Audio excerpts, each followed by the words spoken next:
welcome back to my channel. Today we're going to take a look how to make sagudana beguni at home.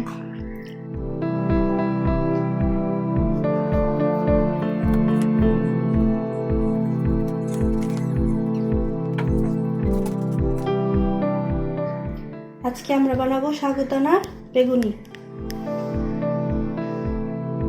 এখানে আমি half cup sagudana নিয়েছি, চাউলের গুঁড়ো, আদা রসুন বাটা, হলুদ মরিচের গুঁড়া, ধনিয়ার গুঁড়ো আর স্বাদ মতো লবণ আর একটু কর্নফ্লাওয়ার। প্রথমে আমি সাগুদানাটা 10 মিনিট গরম পানিতে ভিজিয়ে রাখবো।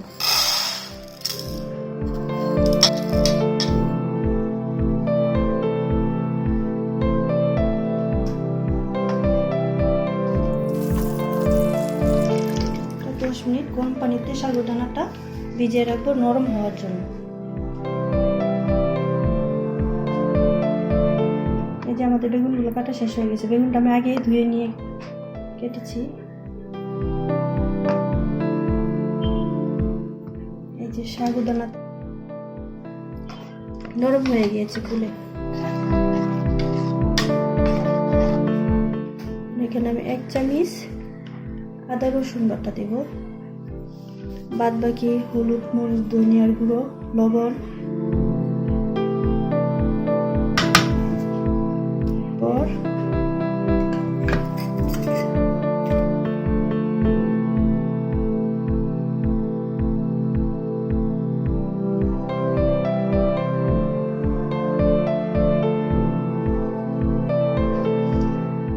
চাউলের গুঁড়ো দিয়ে ভালোভাবে মিশিয়ে নেব।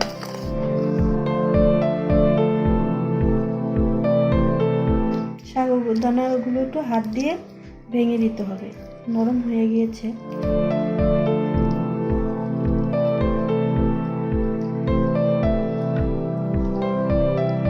আপনারা চাইলে চাউলের গুঁড়ো পরিবর্তে আটা দিয়েও করতে পারেন।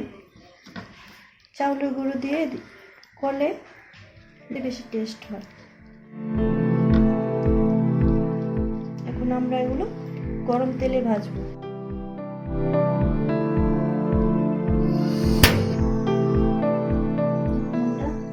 কড়াইটা দিয়ে দিচ্ছি।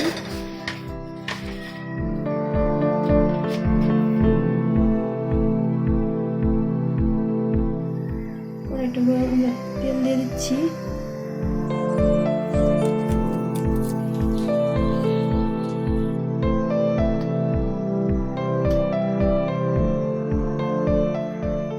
সাগুদানা দিয়ে বেগুনিটা করলে মচমচা হয়।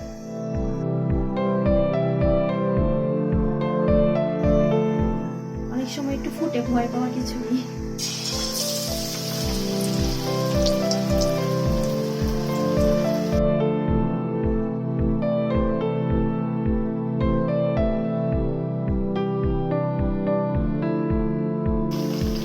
এটা কিন্তু বেগুনির মতো বেশি একটা ফুলবে না, কিন্তু খেতে অনেক মচমচা হবে।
অনেক টেস্ট।